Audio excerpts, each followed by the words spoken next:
기도로 보호를 받으십시오. 우리 그런 믿음의 종들 되시길 바랍니다. 오늘 말씀은 에레미야 5장 마지막입니다. 에레미야 애가 5장 내일까지 해서 마치는데요.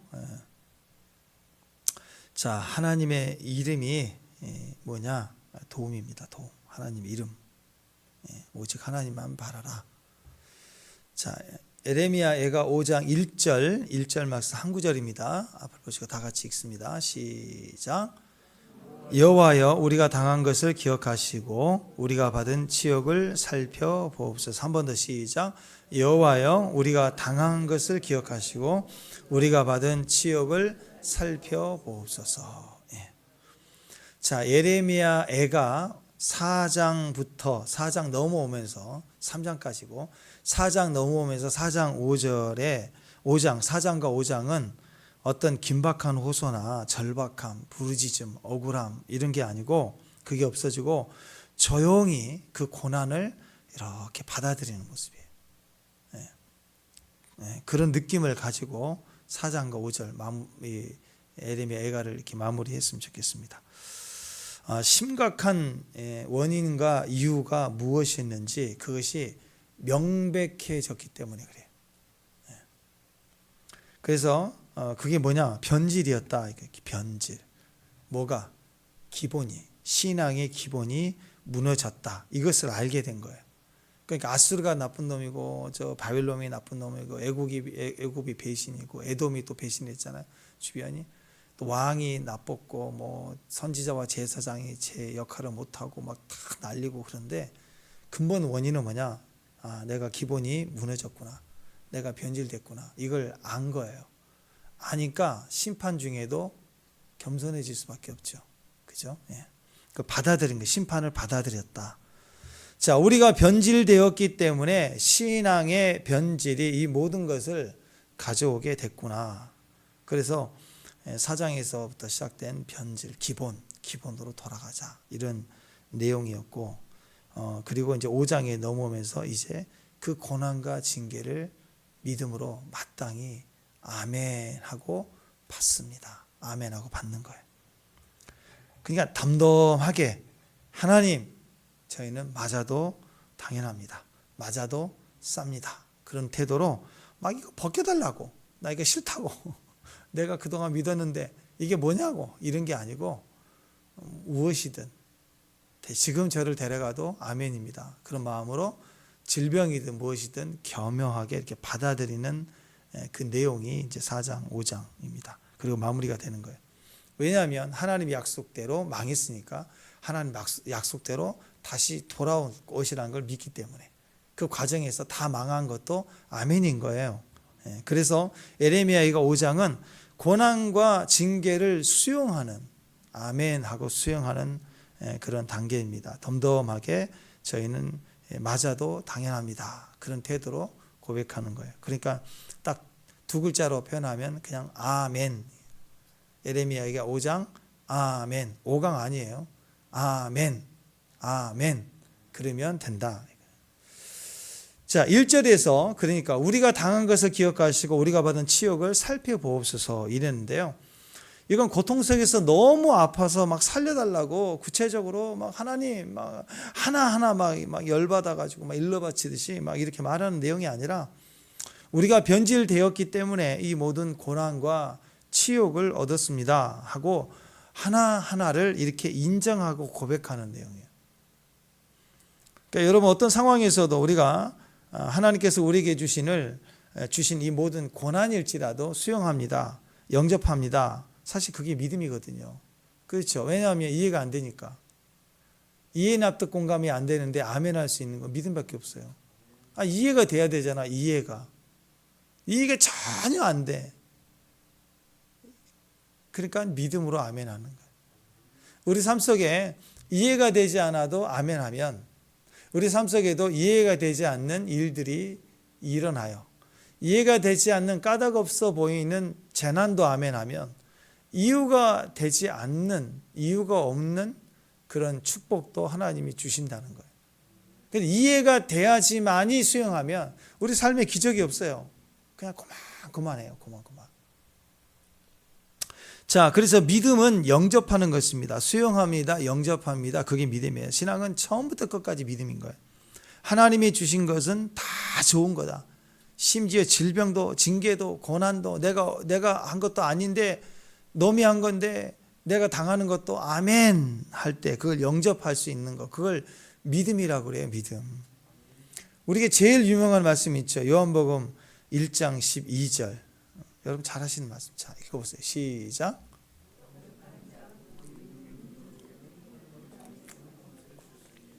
네. 자, 우리가 하나님의 친자녀가 아니죠. 인간이고 피조물이에요. 그리고 선택된 이스라엘 백성도 아니에요. 혈통으로도. 근데 우리가 하나님 자녀이죠. 아멘. 어떻게? 영접했으니까. 그 이름을 믿으니까. 그러니까 믿음으로 자녀가 되고 믿음으로 권세가 있고 믿음으로 기적이 있는 거예요. 그래서 하나님이 주신 모든 것은 좋으신 분이시니까 모든 게 다 나에게 선하다 하고 그 부정함도 아멘 할 수 있는 거. 여러분 억울함으로 따지면 예수님보다 억울한 게 어디가 있어요. 근데 그분이 왜 십자가에 달리셨는가? 왜 고난을 당하셨는가? 그걸 내 안에 믿음으로 내가 그분의 그 십자가 지심이 내 안에 결합이 될 때 내게 구원이 있는 거예요. 그러니까 신앙도 그래요. 그 어떤 분은 그 패션 오브 크라이스트 그 영화 볼 때 막 처음부터 막 폭포수처럼 쏟아지는 거예요. 끝까지 우시더라고. 그 왜 울어요, 그게? 세상에 믿지 않는 사람들 크리스마스가 다가오면 예수님 탄생일 뭐 이 정도 알죠? 십자가 뭐 알아요. 많이 봤으니까. 십자가 예수님 피 흘리는 형상 뭐 그림이든 동상이든 한 번씩 봤겠죠. 근데 별 감흥이 없는 사람도 있는 반면에 어떤 사람은 질문해 보는 거. 왜 십자가에 달리셨지? 그걸 물어보고 찾아보고 묵상해보고 그러다 신앙 중에 십자가라는 단어만 와도 눈물이 돌고 감동이 온다면 그건 믿음의 역사예요. 이해가 되는 거 아니라고. 우리 죄를 위해서 십자가에 못 박혔습니다. 머리로는 설명하지만 머리로는 뭐 그렇군요 하지만 그게 와닿지 않아요, 가슴에. 지금 내 삶에 내 형편이 여러 문제 앞에 두고 성경을 읽으면 오늘 성경 말씀이 나와 와닿지 않는다고. 그러니까 구원이 없는 거예요. 그러니까 변화가 없는 거예요. 근데 어떤 분은 어떤 장면의 말씀을 읽더라도 그 자체에서 그냥 신앙의 믿음과 그 안에 감동과 감경이 그냥 말려 들어가요. 사소한 거 아주 세밀한 거 단어 하나에도 눈물이 핀다고 감동이 된다면 그 사람은 그분과 하나님과 관계에 있어서 우리가 보통 이해되지 못하는데 왜 이렇게 울지 그러잖아요. 이해되지 못하는 일들이 그 삶에 막 나타날 수밖에 없는 거예요. 그걸 뭐라고 그래요? 부러움이라고 그래요. 부러움. 그런 분들이 있다고. 그러니까 여러분 여기에 제일 중요한 키위 원어가 이겁니다. 영접하는 자예요. 영접하는 자. 영접한 자라는 말의 동의어는 그 이름을 믿는 자. 믿는 자, 영접한 자, 이게 동의어입니다. 그러니까 영접한 자가 되고 믿는 자가 되면 자녀 권세가 있대요. 파워가 나타난대요. 파워가. 근데 내가 믿는 것과 영접하는 것 이게 하나가 되지 않고 내 마음이 결합이 되지 않으면 그냥 예수님 뭐 크리스마스고 뭐 교회 사람들이 믿는 거고 이렇게 끝나고 내 안에 뭔가 왔다 갔다 하는 게 없는 사람에게는 구원이 없어요. 느낌이 없는 거예요. 아무런 변화도 없는 거예요. 파워가 없어요. 신앙에 파워가 없는 거예요. 자, 그러니까 요한복음 1장 12절에서 오늘 이 내용 방금 읽었던 영접하는 자 곧 그 이름을 믿는 자들에게는 하나님의 자녀가 권세를 주셨으니 이것에 대한 주석이 이 말씀을 자세히 설명해 주고 있는 내용이 오늘 예레미야 예가 5장이에요. 이 말씀을 영접하는 자 곧 그 이름을 믿는 자 하나님 자녀가 자녀가 되는 권세를 주셨다. 이 말을 정확하게 설명해 주고 주석해 주는 내용이 오늘 예레미야 5장 예가 5장의 내용이에요. 영접했더니 믿음 생기고 자녀의 권세로 그 파워가 드러나게 되더라. 그 내용을 오늘 예레미야 예가 5장에서는 쭉쭉쭉 이야기하고 있는 거예요. 근데 그 전후가 달라요. 영접하지 않고 아는 거하고 머리로 아는 거하고 수용하고 영접한 이후의 과정은 하늘과 땅과 차이만큼이나 완전히 다른 거예요. 그래서 예수님에 대해서 아는 거하고 예수님을 아는 거하고는 천지 차이예요. 피자 전단지 보고 막 뭐가 싸고 오늘 뭐가 시그니처 메뉴가 뭐고 이거 뭘 들어갔고 몇 그램이 들어갔고 막 다 감성하는 거 그거 몰라도 돼요. 그냥 한 판 시켜 먹으면 돼요. 그 전단지를 앞뒤 다 암송해도 소용없어요. 그냥 한 판 시켜 먹는 사람보다 못하는 거예요. 관하여 아는 거하고 그 분을 아는 거하고는 달라요. 그래서 신앙은 철저하게 수용한 이유, 영접한 이유부터가 완전히 다른 신앙이 되는 거예요, 여러분. 미국 스위스 출신의 미국 정신과 의사 유명한 분입니다. 엘리자베스 스컬러 로스라고요. 우리 학교 다닐 때 맨날 뭐 이런 거 많이 봤는데 죽음의 5가지 단계라는 유명한 이론이 있어요. 사람이 어떤 불치병 같은 병은 큰 일을 당하고 상황이 상처를 받고 그러면 감정의 5가지 변화가 일어난대요. 첫 번째는 이제 부정, 그다음에 분노, 타협, 우울, 수용 이런 수순으로 이어진다 이렇게 얘기를 하는데 저 개인적으로도 이렇게 살펴보면 제 마음도 그랬던 것 같고 목회하면서 여러분들의 상황들을 비춰보면 아마 맞이 되게 이게 다 맞는 것 같아요. 성경 이야기는 아니지만 학자의 이론이지만 이론이 참 맞구나 그런 생각을 하게 됩니다. 자, 예를 들어서 큰 병에 걸렸다고 합시다. 큰 불치병에 나는 건강하게 잘 살고 운동도 열심히 하고 그리고 아침마다 꼭 그 찬물로 물 먹고 고기는 잘 안 먹고 비타민 늘 2알씩 먹고 홍삼 빨고 다니는데 갑자기 병원에 갔더니 말기암이래. 예를 들어서 자 그러면 기가 막히죠. 이 큰일을 당할 때 대부분 처음에 사람들의 반응은 부정. 난 아니야 믿을 수 없어. 아이 뭐 왜 이런 일이 나한테 벌어져? 있을 수 없어. 다른 의사한테 가볼 거야. 막 이런 막 억지로 부정하는 막 내비치고 끌어내는 그런 있을 수 없어. 이래서는 안 되지. 이래서는 안 되는 거죠.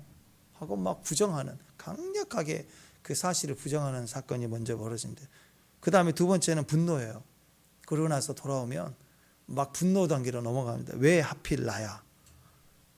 그러면서 이제 누구 때문에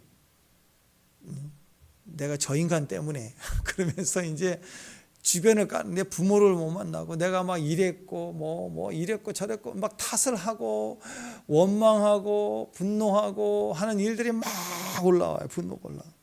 그래서 세 번째 단계는요 타협하는 거죠. 타협 단계로 갑니다. 하나님 1년만 더 연기해 주시면 안 됩니까?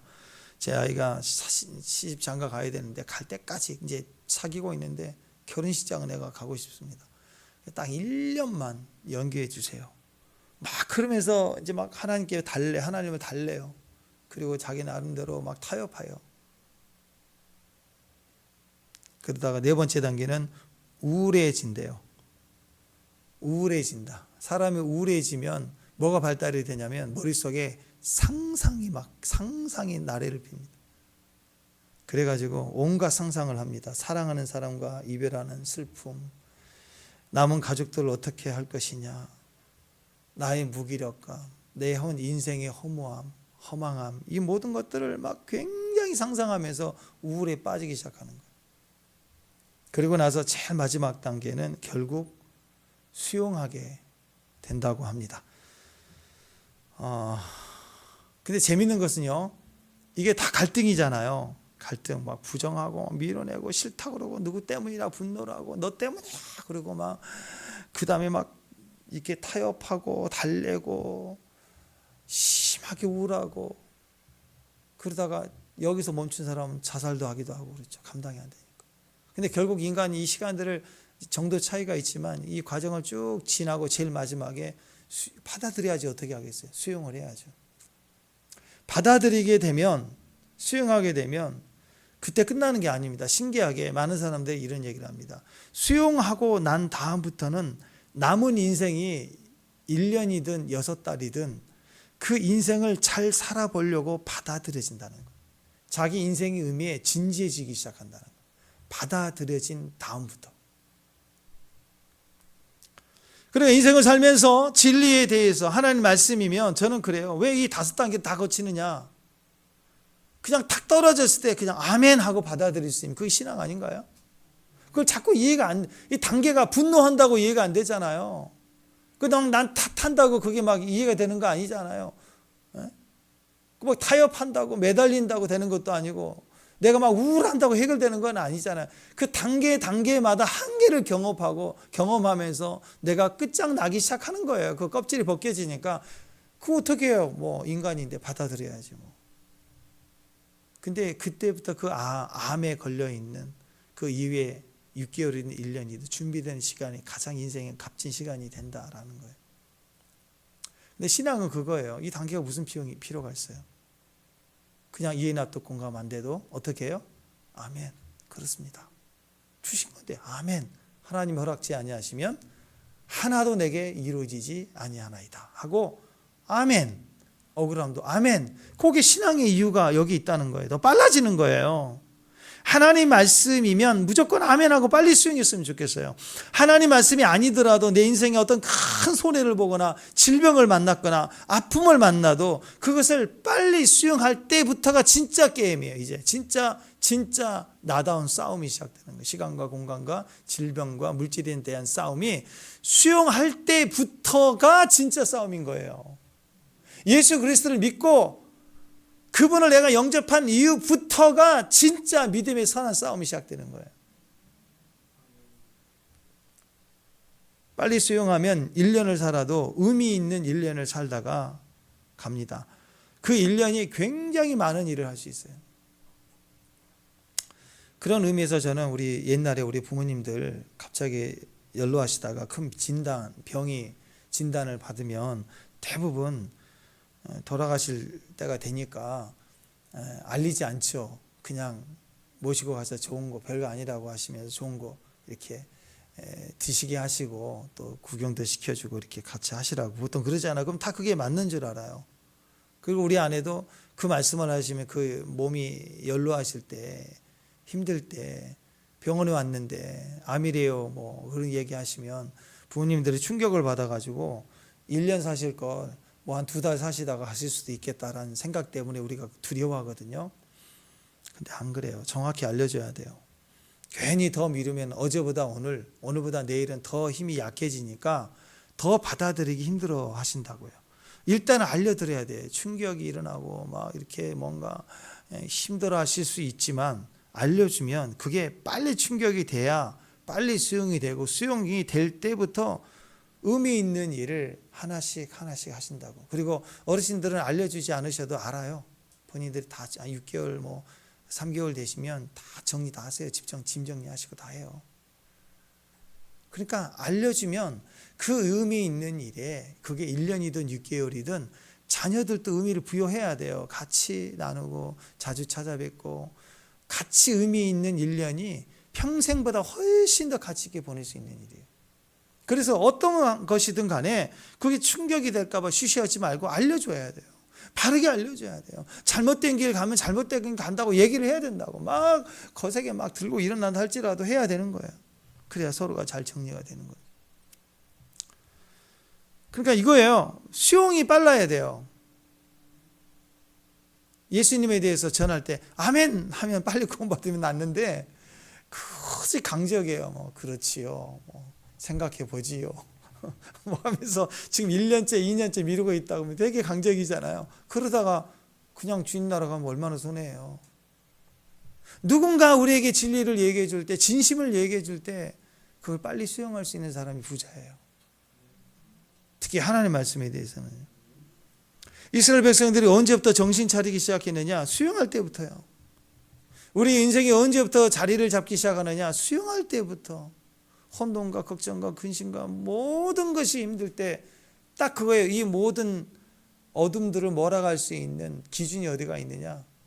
그것은 바로 예수 그리스도를 나의 삶의 주관자로 수용할 때부터요. 딱 그분의 선하심, 그분의 모든 주관하심, 그분의 주권을 인정합니다. 성령님 인정합니다. 그러면 성령님 우리를 다스리기 시작합니다. 하나님 앞에서의 고난은 믿음으로 수용해야 지혜입니다. 피할 수 없는 고난이면 수용해야 되죠. 근데 우리가 인생을 피할 수 있는 고난이 있나요? 그 고난이 아니에요. 잠깐 근심 정도. 근데 진짜 고난이라고 하는 걸 만나보시면 알지만 피할 수도 없어요. 알아도 못 피해요. 그러니까 영접해야 돼요. 이건 하나님이 주신 거다.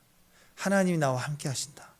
지금 당장은 이해 납득 공감이 되지 않지만 주 안에서 모든 것이라는 것은 다 좋은 것이다. 내게 하나님이 선한 것을 주신다. 우리에게는 내일이 있다. 그래서 주님이 주시는 아침마다 늘 새롭고 새로우신 주님, 하나님이 새 하루를 주시는 분은 우리의 내일이 되신다라는 뜻이죠. 그래서 항상 우리에게 주시는 하나님의 계심을 믿는다라는 말이 되는 것입니다. 오늘 본문 내용을 자세히 보면 그래서 이것을 덤덤하고 차분하게 읽어야 돼요. 주여 우리가 당한 것을 기억해 주옵소서. 받은 치욕을 주님 되돌아보아 주시옵소서. 살펴 주옵소서. 이렇게 얘기를 합니다. 1절 한번 다시 한번 볼까요? 1절. 자, 읽겠습니다. 1절 시작.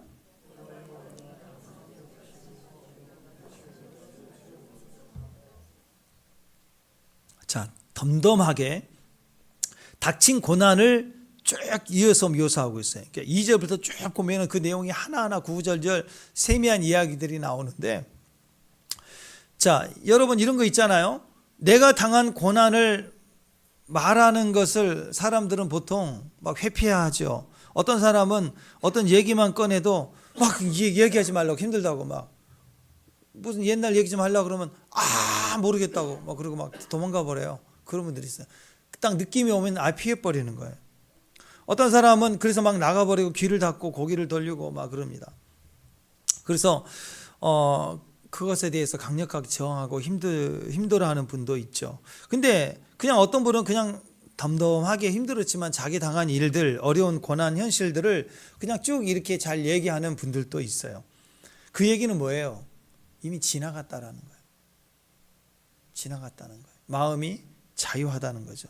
더 이상 그것 때문에 내가 흔들리지 않는다, 그 얘기입니다. 그러니까 그 고통을 남 얘기하듯 객관적으로 묘사할 수 있는 겁니다. 그것은 그 고난을 받아들였기 때문에 과거에 그 사건이 힘들 때 그때 어려웠지만 받아들고 울고 몸부림쳤지만 지나갔어요. 받아들였기 때문에. 지금 지나갔어요. 근데 과거의 사건이고 시간적으로는 지나갔지만 그때 수용되지 않는 감정은 지금도 수용이 안 되니까 지금도 감당이 안 되는 거예요. 지금도 뒤집어지는 거예요. 그래서 과거 얘기하면, 옛날 얘기 한 10년 전 이야기하면 막 뒤집어지는 거예요. 막. 왜 그래요? 아직 못 지나간 거예요. 다른 말로 받아들이지, 수용하지 못한 거예요. 그때 그걸 수용하지 못하고 지나가는 거예요. 시간이 지나간다고 수용되지 않는 건 수용되지 않는 거예요. 계속 내 안에 남아 있는 거예요. 그러니까 우리가 힘든 거라고. 보통 육체의 상처는 시간이 지나가면 상처가 아물면서 사라집니다. 그때는 아프면 아픈 만큼 아픔이 크지만 정도에 따라서 한 달이 지나고 두 달이 지나고 심한 경우는 1년이 지나면 상처가 다 사라지게 돼 있어요. 그게 정상이에요.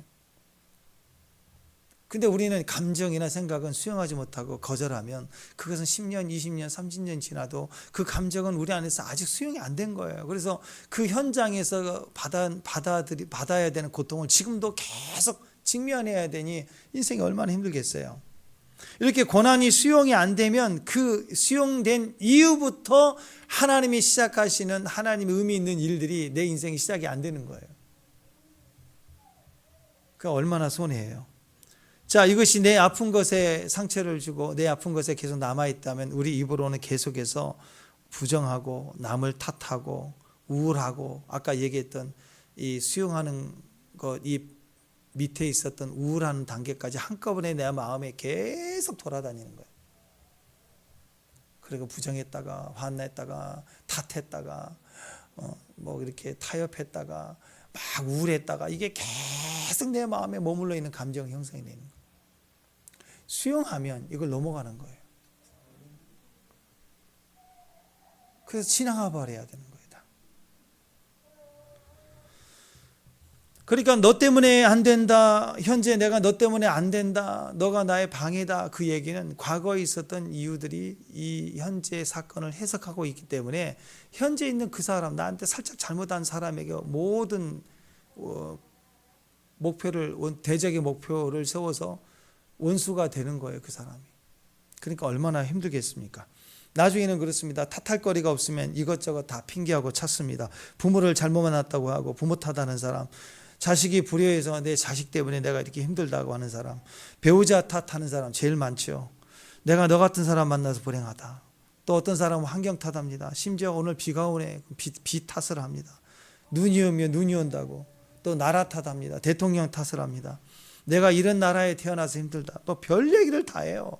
그것도 안 되면 시대를 탓해요. 내가 왜 이 시대에 태어났는지. 막 이렇다고. 자, 그래서 이렇게 남을 탓할 때 원수를 탓하고 제사장들과 선지자들을 탓하고 지도자들을 탓합니다. 심지어 조상까지 탓합니다. 그게 오늘 5장에 나와 있는 내용이에요, 이게. 그런데 예레미야를 보십시오. 그의 시각은 항상 하나님이 의롭다. 그러니까 나의 부정한 일, 고난과 고통 속에 이 이유들을 남 탓이에요. 대통령 탓, 뭐 제사장 탓, 선지자 탓, 조상 탓까지 대부분 사람이 이렇게 할 때 예레미야는 그것을 그 당한 고난 속에 이 탓을 하는 게 아니라 하나님은 의로우시다. 그죠? 해석이 달라요. 말이 달라요. 하나님은 의롭다. 주님이 옳으십니다. 하나님이 의롭다라고 하는 것은 바로 내가 틀렸습니다. 내가 주의 명령을 거역했습니다. 바로 내가 문제입니다. 고백입니다. 그래서 7절에 보면 조상의 죄 때문에 우리가 그 죄를 담당하였다 이렇게 말을 하지만 이것은요 원망에 섞여서 탓을 하는 것이 아니라 1절부터 시작해서 나오는 우리가 그랬잖아요. 우리가를 다 포함해서 조상 때문이 아니라 조상을 포함한 우리가 변질되었고 16절 우리가 범죄했기 때문입니다. 이렇게 결론을 가지고 얘기하는 거예요. 16절 시작. 우리의 머리에는 면류관이 떨어졌사오니 우리의 범죄 때문입니다. 그러니까 수용하고 받아들이고 인정하고 회개하고 적극적으로 하나님만을 의지하는 신앙 고백의 내용인 것입니다. 우리 자아는요 항상 남 탓합니다. 남을 탓하면 나는 억울하죠. 그래서 늘 아파요. 근데 신앙은 남 탓하는 게 아니라 내 탓을 하죠. 우리라고 얘기합니다. 그래서 그것을 그 아픔을 중보로 품어요. 우리라고 해서 함께 품어가는 거예요. 그러니까 중보자죠. 그 사람을 기도자라고 해요. 기도자는 그 현장 기도자는 남의 죄가 보일 때 그 죄를 우리라고 얘기합니다. 우리. 그리고 예배자가 또 뭐예요? 예배는 뭐예요? 짐승을 가져다가 안수라고 피를 흘려서 내가 죽어야 되는데 네가 죽는구나. 또 예배 속에 우리가 죽어야 되는데 예수님이 대속해 주셨어요. 그러니까 누군가는 억울하게 대속해야 되고 누구는 그 은혜로 사는 거예요. 그게 예배예요. 그러니까 예배자는 자기 죄, 네 죄 각자 해결합니다가 아니에요. 모여서 우리가 주 앞에 중보자로 서서 상대의 죄를 내가 억울하게 뒤집어 쓰고 내가 죽고 그 은혜를 그 사람이 은혜를 보고 제 사함을 받고 가고 이게 예배예요. 그러니까 중보라는 개념, 기도의 개념, 그 다음에 예배의 개념이 같은 거예요. 그런 개념에서 이제 예배로 오지 못한 이방인들은 교회 오지 못하잖아요.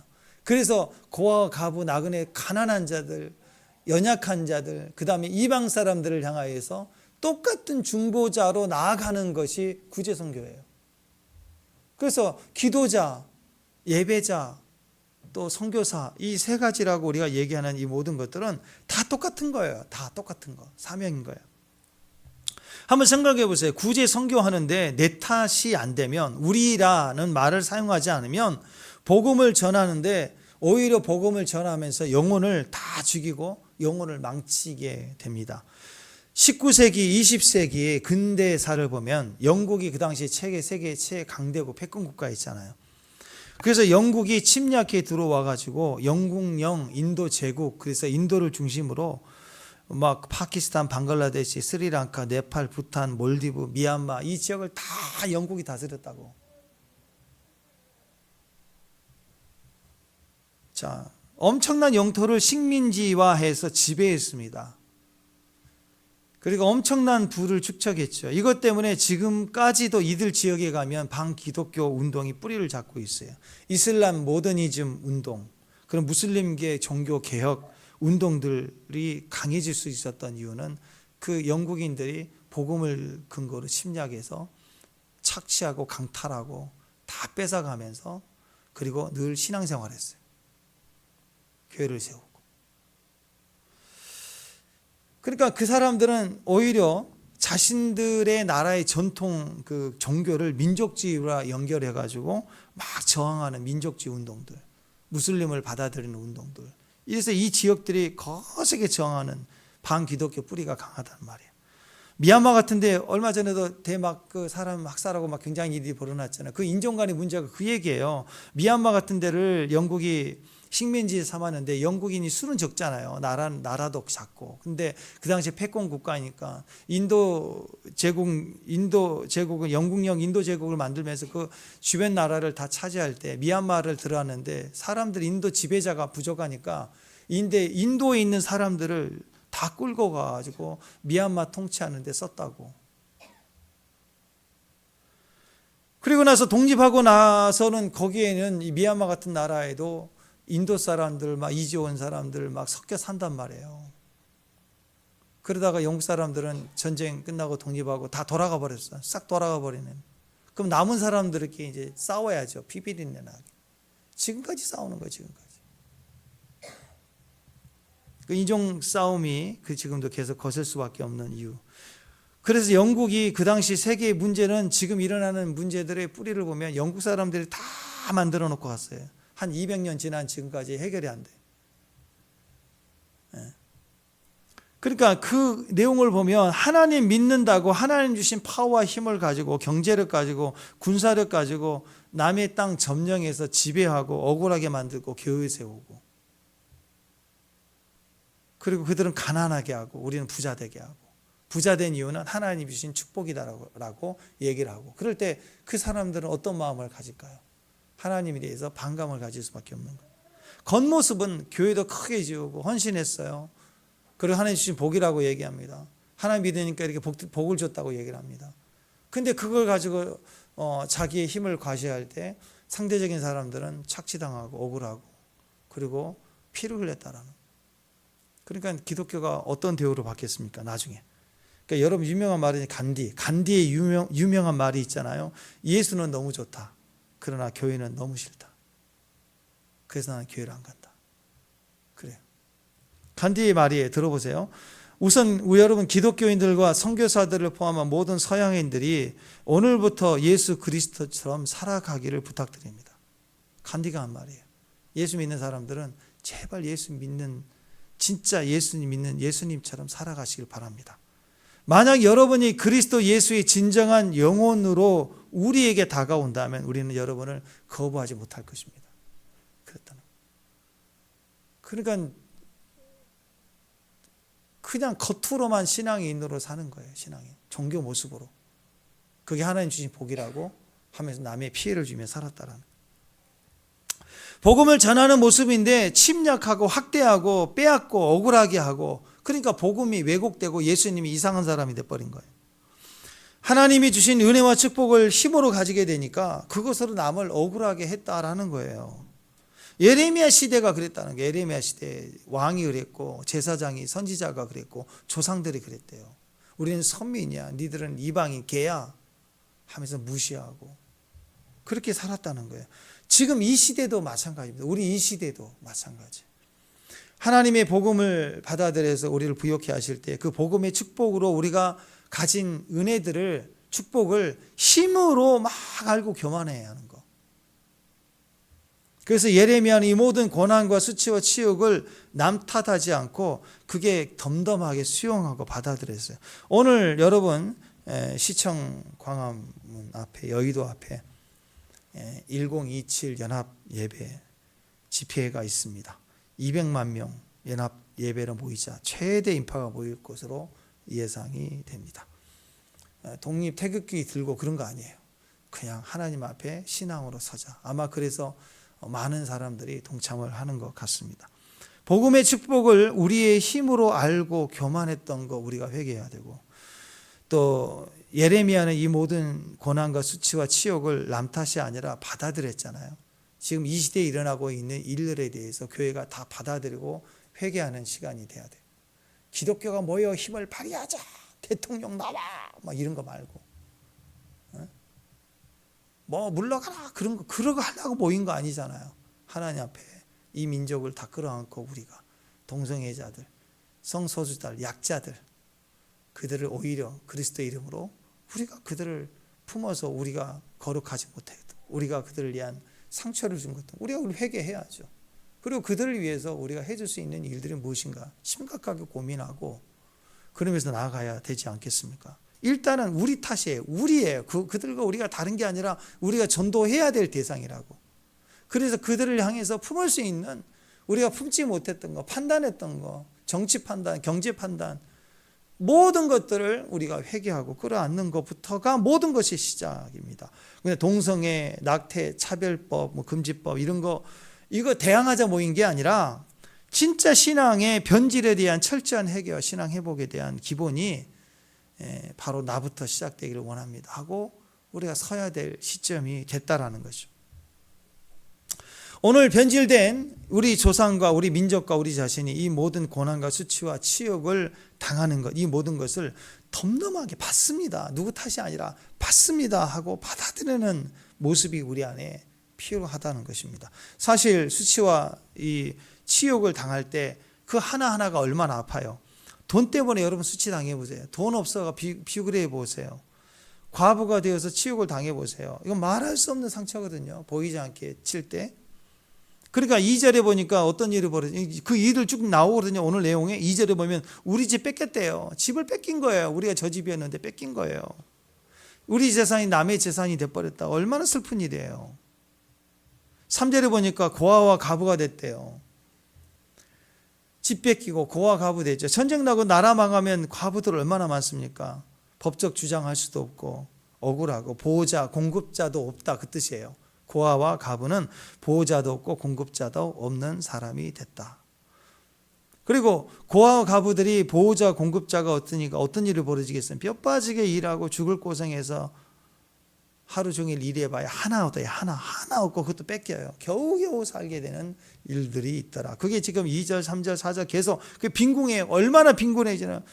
물도 돈 주고 사 먹어야 되고요. 나무도 길바닥에 떨어져 있는 게 나무인데 그거 주워다가 불 때워야 되는데 뗄감도 없어요.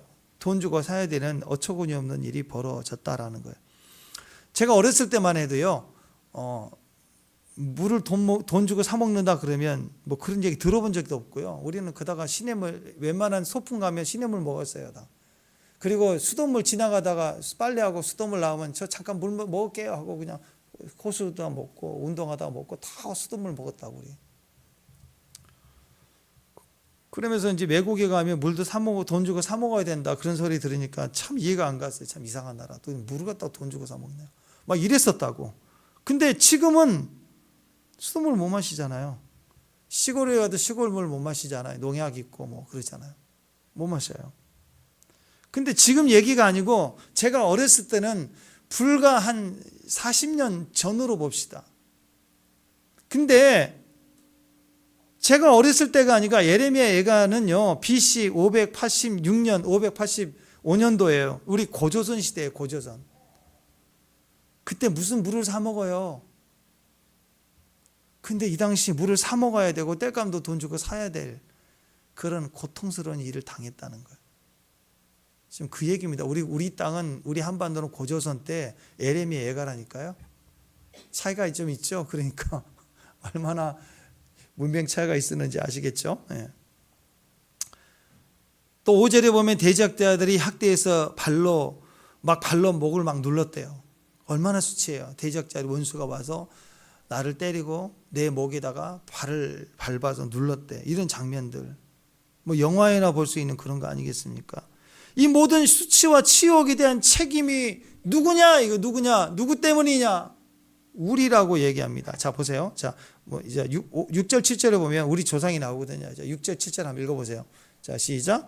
우리가 애굽 사람과 아수르 사람과 아수하고 양식을 얻어 배불리 먹고자 하였나이다. 우리가 타협했다 이거야. 그 다음에 7절 시작.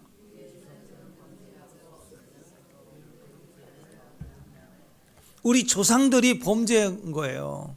그리고 조상들은 범죄하고 사라지고 우리는 그들의 죄악을 담당합니다. 조상 탓이죠. 좀 심하게 얘기하면 주여 죄는 조상이 짓고 우리가 생존했는데 우리가 덤탱이 다 썼습니다. 뭐 그런 거죠. 뭐. 근데 이 말을 자세히 앞뒤를 보면 이 내용은 이게 조상 탓하고 조상의 탓으로 돌리는 게 아니고 조상도 죄 짓고 우리도 죄인이고 마찬가지입니다. 우리란 얘기를 사용하고 고백하고 있는 거예요. 모든 것을 다 수용하면서 하나하나 죄의 결과입니다 라고 고백하는 내용입니다. 오늘 5장에 나와 있는 대부분의 내용은.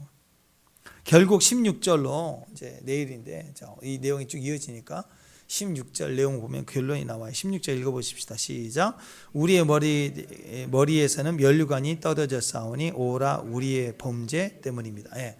이게 조목조목 제사장 나오고 선지자 나오고 왕이 그랬고 지도자들이 그랬고 조상 따시고 이게 조목조목 다 나오고 아수르 뭐 이런 바벨론 에돔 이런 원수들이 한 짓들이 쭉쭉 나오지만 이건 원망이 아니고요. 우리가 주 앞에 범죄하여 이런 일들을 경험했습니다라고 고백하는 거예요. 하나하나를 다 받아들이고 정말 그랬습니다. 아멘입니다 하고 열거하고 있는 내용입니다. 탓하는 게 전혀 아닙니다. 자, 그래서 계속해서 나오는 게 조상의 죄 그게 아니라 우리가 지은 범죄 목록들입니다. 우리 안에 이것이 드러나게 될 때 그 치욕스러운 게 뭘까? 이 내용들이 다 우리를 치욕스럽게 했다는 거예요. 한 가지. 자, 우리가 이런 상황에서 하나님을 배신하고 기본이 무너지고 변질될 때 나타날 수 있는 이런 많은 어려움과 고난 수치 중에 제일 큰 게 뭔 줄 아세요? 8절입니다. 자, 이거 하나 꼭 기억해야 돼. 8절 시작. 그들의 손에서 건져낼 자가 없나이다. 종이 우리의 종이에요. 우리의 종이 우리 주인 행세를 해요. 이때가 마지막입니다. 이거 받아들이셔야 돼요. 아멘. 우리 종이 우리 주인 행세하는 걸 받아들여야 돼요. 그게 마지막이에요. 그게 예언적으로 보면 적그리스도의 출현이죠. 지금 이스라엘에게 있어서 대표적인 이 나라가 에돔이거든요. 원래 에돔은 이스라엘의 종되었던 나라입니다. 계속 조공을 바쳤던 나라예요. 근데 북이스라엘 망하고 남유다가 멸망 직전에 오니까 에돔이 배신하고 조롱하더니 주인 노릇해요. 역사적으로 보면 이스라엘 바로 옆에 있는 이 에돔이 에서의 후예거든요. 근데 느부갓네살이 이렇게 예루살렘을 멸망시키려고 하니까 그 에돔이 이스라엘 망하니까 막 좋아 죽어납니다. 막 깔깔대고 낄낄대고 웃어대고, 그리고 느부갓네살이 유다를 치려고 하니까 앞에 나서서 길잡이가 되죠. 길잡이. 우리 러닝 도구라고 하죠. 러닝 도구. 추종자 앞잡이 노릇을 해요. 안장 하나 차고 막 설치되는 거예요. 이리 가면 제대로 칠 수 있고요. 저리 가면 다 뺏을 수 있어요. 앞잡이 노릇을 해요. 우리 일제 강점기 시대에 친일을 한다고 안장치고 막 설치되는 일본 앞잡이 노릇하는 사람들 보면, 그래서 조선 사람인데 조선 사람들을 학대하는 거 보면 얼마나 미워요. 그죠? 그 역할을 에돔이 했다고. 그리고 이스라엘 사람들이 끌려가 난 다음에는 지들이 예루살렘에 우리가 이 빈집의 주인이다 하고 자기들이 주인 노릇했어요. 이 에돔이 그랬다고. 특히 예루살렘 성이 멸망했을 때 지금 에레미야 애가에서 보면 유다의 최고의 원수가 이 에돔인데, 바벨론에게 망했는데 자기들이 조롱하고 멸시해요. 와가지고. 근데 주님이 왜 이야기를 하시냐, 왜 이걸 마지막이라고, 뭐 이 수치의 끝이 왜 마지막이냐면 이것이 우리에게 축복인 거예요. 그러니까 여러분의 종이 주인 노릇을 할 때가 억울한 게 아니라, 억울함으로는 가장 수치스러운 것 같은데 그게 우리에게는 축복입니다. 축복. 수치를 당하고 비웃음을 당하고 조롱을 당했던 것이 하나님 보시기에는요, 우리가 불쌍히 보이는 최고의 요소가 됩니다. 그러니까 때깔 좀 좋은 사람이 한 푼 주시오 하는 거하고 진짜 거지가 와가지고 한 푼 주시오 하고는 다르죠. 거지는 일단 또 불쌍히 보자마자 긍휼한 마음이 들 만큼 아파야 돼. 거기다가 옷도 찢어진 게 아니라 상처도 있고 걷지도 못하고 그러면 더 불쌍해 보이잖아요. 그죠? 그러니까 우리의 삶에 우리가 비록 허물이 있고 죄로 말미암아 어떤 일을 당해서 우리가 너무 억울하고 힘들 때는요, 더 억울해야 돼. 어느 정도냐? 우리의 종들이 우리를 갑질할 때 그걸 다 당하는 거예요. 당하는 거. 그때가 끝인 거예요. 나를 낮추실 때 있거든요. 그땐 주님만 바라보고 낮추는 걸 받아들여야 돼요. 대적자가 조롱자가 얘기해도 조롱자가 아니라 하나님이 나에게 허락하심으로 받아들이는 거. 우리가 수용하는 거에 대한 얘기를 계속하고 있습니다. 수용해야 돼요. 다윗처럼요. 하나님이 낮추시면 자기 아들 압살롬에게 쫓겨나서도 낮아지잖아요. 하나님 낮추실 때라는 걸 아는 거예요. 그래서 낮아지는 거예요. 핏대 세우고 혈기 부르고 안 죽겠다고 얘가 너 죽이겠다고 하고 그 이세벨 마지막 죽을 때 핏대 세우고 까불다가 개밥되잖아요. 마지막 때 그렇게 사는 거 아니라고요. 마지막 때 하나님 안에서 죽으면 죽으리라. 그리고 하나님 앞에서 하나님 허용하심을 믿고 수치를 받아들이면 그게 기회입니다. 왜? 가장 불쌍히 보일 수 있는 내 인생이 기회. 우리는 불쌍히 보이기만 하면 이기는 거예요. 살다 보면 우리의 잘못도 아닌데 하나님 우리를 비참하게 초라하게 만드실 때가 있습니다. 막 변명하고 핑계하고 분노하고 주변 사람들에게 나 안 죽었어, 나 안 초라해, 나 비참하지 않아 막 그렇게 난리칠 게 아니라 비참하면 비참해지는 거예요. 다윗도 그때 맨발로 왕이지만 맨발로 도망가며 울잖아요. 하나님 울게 하실 때는 울어야 돼요. 울면서 도망가야 돼요. 신발도 없으면 맨발로 가야 되는 거예요. 누가 날 조롱하면 조롱을 받아들이는 거예요. 그때 시므이가 어떻게 알고 쫓아와가지고 돌을 들리며 비르자야 이 사악한 자야 피를 흘린 자야 하면서 가라 하면서 막 난리를 치잖아요. 조롱하잖아요. 그때 다윗이 뭐라고 그랬어요? 다윗이 자 다윗처럼 한번 보세요. 사무엘상 16장 11절 시작. 내 몸에서 난 아들도 내 생명을 해하려 하거든 하물며 이 베냐민 사람이라 하나님께서 그에게 명령하시는 것이니 그에게 저주하게 내버려 두라. 혹시 여호와께서 나의 원통함을 감찰하심 오늘 그 저주 때문에 여호와께서 손으로 내게 갚아주시리라. 아멘. 네. 하나님이 내게 이것을 이 수치를 손으로 갚아주실 것이다 하고 하나님을 바라보는 거예요. 늑대와 싸우더라도 똑같이 늑대가 되지는 말라. 그죠? 비둘기같이 순결하라. 개와 싸우더라도 개는 되지 말라. 죽은 개같이 시므이가 지서댈 때 입에 거품 물고 으르렁대고 짖고 물어뜯고 쫓아오는데 돌 던지고 저주하는데 다시 똑같이 이 죽은 개가 하는 것처럼 똑같이 불을 품고 거품 물고 으르렁대고 그건 똑같이 개가 되지 말라는 거예요. 하나님을 향하여서 하나님이 내게 갚아주심을 믿고 그 수치와 조롱을 그대로 받는 거예요. 받는 거. 주님이 낮추시면 낮아지는 거예요. 우리 인생에 이것이 꼭 필요합니다. 하나님이 낮추실 때가 있거든요. 낮아지는 거예요. 초라하게 하실 때 초라해지는 거예요. 먹을 게 없으면 손가락 빨아요. 빵인데 우유가 없다. 눈물의 빵으로 먹어요. 그리고 견디는 거예요. 견뎌보세요. 내일은 또 하루가 시작되는 거예요. 하나님이 우울하게 하실 때 있거든요. 외롭게 하실 때, 혼자 있게 하실 때, 배신당하게 하실 때 받아들여요. 아멘 하면 돼. 제일 쉬운 말이에요. 아멘. 아픔 때리면 그잖아요. 아까지는 저절로 나오니까 믿음으로 맨 그럼 되잖아요. 맨 받아들여요. 그러면 돼. 교회의 마지막 때의 능력이 바로 이겁니다. 신부의 능력은 신랑밖에 없어요. 신부가 결혼식 날 예복 입고 갑자기 손에 칼 차고 막 설치되고 휘젓고 다니면 그거 어떻게 되겠어요? 신부는 신랑만 바라보면 신랑이 알아서 다 한다고. 신부의 능력은 신랑입니다. 흘겨보고 너려보고 째려보고 그런 거 아니에요. 조롱당하고 비웃음 당하고 저주 당하는 것을 하나님 앞에 갖고 나와 신랑 바라보면서 그 수치를 계속 당하기만 하는 거예요. 그리고 눈동자만 비둘기 눈이 돼서 신랑만 바라보는 거예요. 신랑만 바라보면서 수치와 멸시와 억울함을 그냥 다 받아들여. 아멘 아멘 아멘. 그게 신부의 아름다움이라니까. 수치를 요즘 재테크하죠. 수치를 재테크해야 돼. 수치가 자산이에요. 신부에게서는 마지막 때 수치가 자산이에요. 쌓아놔야 돼요. 수치를 자산으로 가질 수 있는 능력, 그게 교회 능력이거든요. 기본을 가지면 바로 일어설 수 있습니다. 수치를 자산으로 계속 쌓아둘 수 있어야 오늘 쌓아둔 사람, 은행에 잔고가 많아야 재정에 힘이 있잖아요. 뭔 일을 하고 싶을 때 힘이 있잖아요. 근데 은행에 쌓은 게 없으면 힘이 없어요. 대출도 안 되고. 내가 받은 수치를 억울하다 하지 말고 그냥 그대로 아멘하고 얼른 즉각 가서 쌓아놓으세요. 계속 수치를 쌓아놓는 거예요. 그게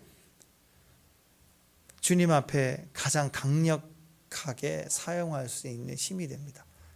그걸 쌓아놓을 수 있는 사람, 그게 많이 쌓여진 사람만이 오늘 1절 말씀 다시 봅니다. 1절 말씀이 달라지는 거예요. 1절 말씀 다시 보세요. 시작. 여호와여, 우리가 당한 것을 기억하시고 우리가 받은 치욕을 살펴보옵소서. 이게 이마하게 쌓여져 있는데 한마디도 말하지 않고 참으면서 끝까지 참다가 마지막 때 다시 하나님 이걸 보세요 할 때 주님도 알고 계시지만 그러니 하고 주님 움직이신다고. 근데 주여, 우리가 당한 것을 기억하소서. 우리가 받은 치욕을 살펴보옵소서. 뭘 당했는데? 당한 게 뭔데? 네가 치욕받은 게 뭔데? 자기가 다 설쳐됐다면 치욕받은 게 없잖아요. 이기기만 한 사람인데. 성도는 끝까지 당해야 됩니다. 기억하십시오. 살펴보십시오. 이 말은 철저하게 하나님밖에 없는 사람이 인내하고 참으며 받았던 수치에 그것이 자산이 되고 능력이 됐다는 결과입니다. 시편 121편에 보면요, 오늘 집에 가셔서 시편 121편 묵상하시길 바랍니다. 이거 8구절밖에 안 돼요. 근데 오늘 하나씩 읽어보십시다. 자, 읽어봐요. 시작. 내가 산을 향하여 눈을 돌리라. 나의 도움이 어디서 올까? 2절. 나의 도움은 천지를 지으신 여호와에게서로다. 도움이 어디서 와요? 여호와에게서. 사람 보지 마세요. 3절 시작. 여호와께서 너를 실족하지 않게 하시며 너를 지키신 이가 졸지 아니하시도다. 4절. 이스라엘을 지키신 이는 졸지도 아니하시고 주무시도 아니하시도다. 5절. 여호와는 너를 지키시는 이시라. 여호와께서 내 오른편에서 내 그늘이 되시나니 낮에 해가 너를 상하게 하지 아니하며 밤의 달도 너를 해치지 아니하리로다. 여호와께서 너를 지켜 모든 환난을 면하게 하시며 또 내 영혼을 지키시리로다. 여호와께서 너의 출입을 지금부터 영원까지 지키시리로다. 아멘. 그분이 공급자이고 보호자임을 믿는 거예요. 아멘. 이 믿음을 딱 갖고 있으면 악인이 우리에게 수치를 주고 우리에게 치욕을 줄 때 그대로 받아요. 이게 있으니까, 이 그릇이 있으니까. 아멘? 네. 절대로 끝장 안 나요. 그러니까 받아요. 받고 또 받고 또 받고, 그리고 나서 1절 말씀인 거예요. 하나님 우리 당한 것을 보소서. 그럼 끝나는 거예요. 끝나는 거. 절대적 하나님의 신뢰, 이게 우리에게 필요합니다. 하나님의 이름은요, 도움이에요. 도움. 그의 별명은 돕는 자입니다. 그러니까 성령의 이름을 우리가 보혜사 그랬죠. 파라클레토스, 보혜사. 들어보셨죠? 보혜사. 예수님이 그랬어요. 또 다른 보혜사를 보낸다. 예수님이 보혜사란 뜻이에요. 그러면 예수님도 보혜사, 성령님도 보혜사, 하나님은 오늘 시편 121편에 나는 너를 돕는 자다. 삼위일체 하나님의 이름은 도움이에요. 도움. 나의 도움은 하나님이란.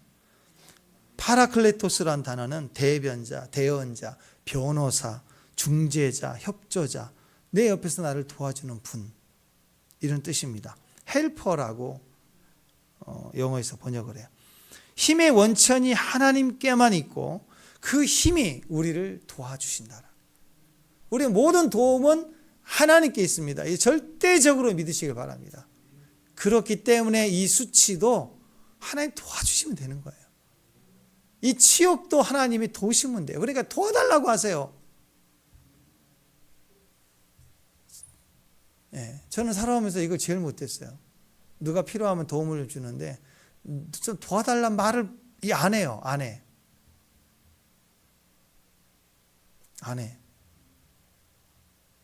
예. 그러다 신학교 다닐 때 우리 기도회 하는데 갑자기 우리 목사님이, 담임 목사님이, 우리 전사님 학비가 얼마인데 얼마가 부족할 것 같은데 우리 이월서 기도합시다. 이번 주에 채워지도록 기도합시다. 그때 굉장히 수치감을 느꼈어요. 난 누구한테 돈 10원도 빌려본 적이 없는데 공개적으로 내가 한 것도 아닌데 공개를 해버리시니까 내가 멘붕이 와버렸어요. 누구한테 뭘 도와달라, 돈 얘기 내놓으라 부탁해 본 적이 없어요. 이런 것들이 너무너무 저한테는 개인적으로는 힘들었다고. 그 시대에. 그러니까 그것이 교만이더라고요. 교만. 우리 거룩한 뻔뻔함이요. 필요할 때 도와달라고. 여러분 교회 안에서는요 그래야 돼요. 여러분이 옆에 있는 권사님 뭐 저한테도 그러고 때로는 목사님 밥 한 끼 사주세요. 할 수 있어야 된다.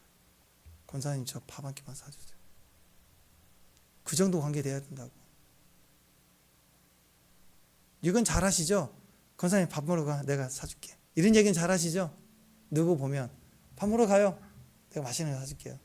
이거 하시잖아요. 맛있는 거 좀 사주세요. 안 하시죠? 이게 같아야 돼요. 같아야 된다.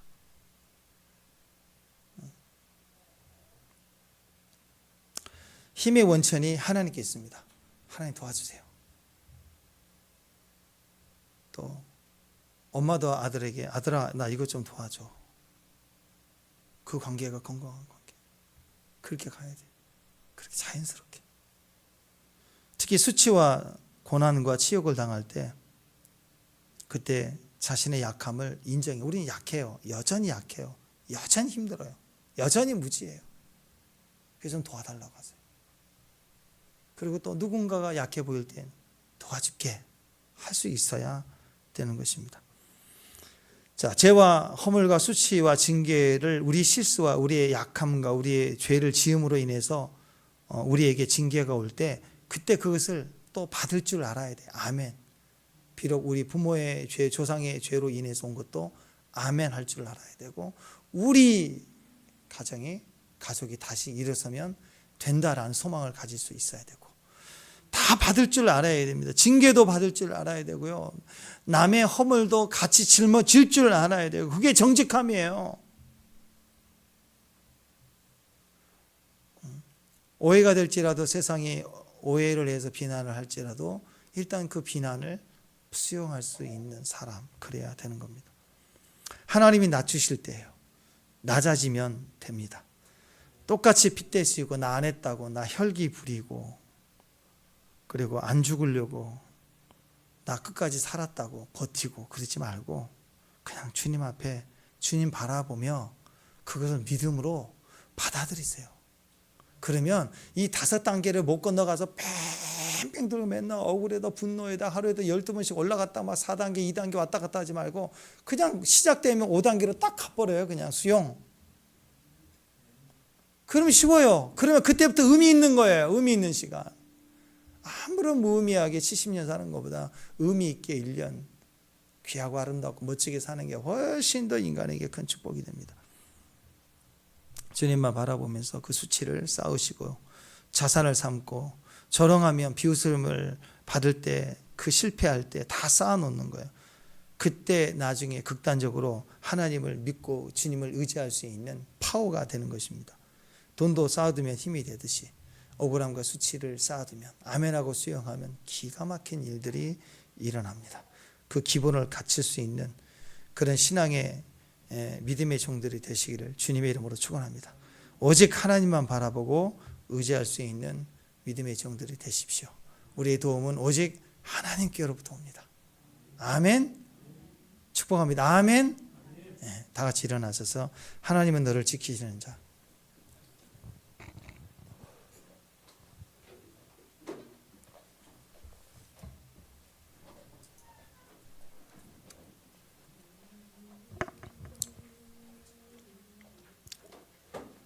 하나님은 너를 지키시는 자.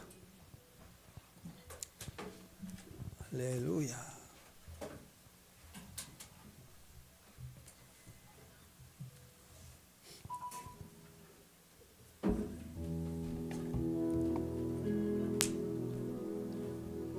오늘 시편 121편 말씀 생각하시면서 우리의 도움이 오직 하나님께로부터 옴을 믿습니다. 밤에 달도 해치지 못하고 낮에 해도 상하지 못하게 하며 너를 지켜 모든 환난을 면하게 하시며 내 영혼을 지키시는도다. 여호와께서 너희 시름을 지금부터 영혼까지 지키